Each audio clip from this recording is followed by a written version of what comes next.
मेरे जिन बच्चों को ऐसा लगता है कि उन्होंने आँख बंद कर ली और अब उसके बाद कोई उन्हें नहीं देख रहा है, तो ये उनका भ्रम है। अगर उनको ऐसा लगता है कि रात के अंधेरे में वो कोई बुरा काम करेंगे और उन्हें कोई नहीं देख रहा है, तो ये उनकी गलतफहमी है। अगर उन्हें ऐसा लगता है कि सुनसान इलाके में जहाँ कोई भी ना हो और अगर वो किसी गलत काम को अंजाम देते हैं और उसके बाद उनको लगता है कि अरे वो तो किसी की नज़रों में ही नहीं आए, और अगर ये सब किसी बच्चे के दिमाग में चल रहा है तो ये उनकी गलतफहमी है। मैं एक बात कहना चाहता हूँ कि चाहे कितना भी सुनसान इलाका क्यों ना हो, चाहे कितना भी अंधेरा क्यों ना हो, चाहे तुम कितने भी अकेले क्यों ना हो, लेकिन कोई तो है जो हर पल तुम्हें देख रहा है। कोई तो है जो हर पल तुम्हारे अच्छाइयों का और तुम्हारे गुनाहों का हिसाब लिख रहा है। तुम बच सकते हो किन की नज़रों से? इंसानों की नज़रों से, कि इंसान तुम्हें नहीं देख रहे होंगे। लेकिन क्या मैं उन बच्चों को एक बात कहना चाहता हूँ कि क्या वो ऊपर वाले की नज़रों से बच सकते हैं? क्या वो मेरी नज़रों से दूर रह सकते हैं? नहीं।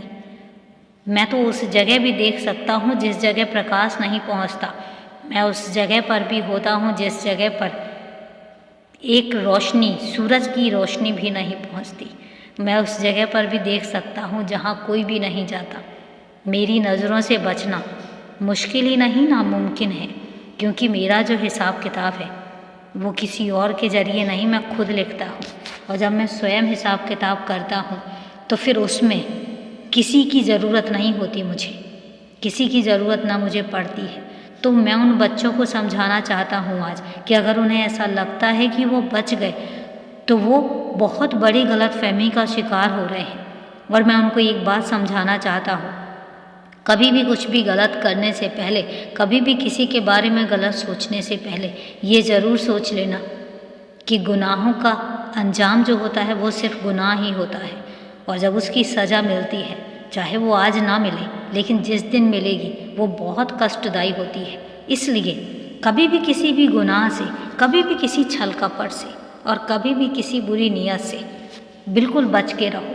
इतना बच के रहो कि तुम्हें उनका असर भी ना होने पाए, और तुम हमेशा ईमानदारी से अच्छे कर्मों के साथ ज़िंदगी जियो, दान के साथ ज़िंदगी जियो। दान दो, अच्छे कर्म करो, इंसानियत रखो, क्योंकि यही सब चीज़ें हैं जो तुम्हें तुम्हारे अच्छे कर्म लेकर आएंगी और इसके बाद ज़िंदगी भर तुम्हें एक सुकून देंगी।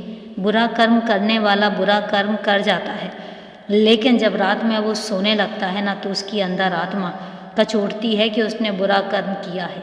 लेकिन वहीं पर जब अच्छे कर्म किए जाते हैं तो उसके बाद कम से कम सुकून की नींद तो तुम्हें नसीब होती है। इसलिए कहता हूँ कि हमेशा अच्छे कर्मों को करने के बारे में सोचो। खुश रहो, हमेशा खुश रहो।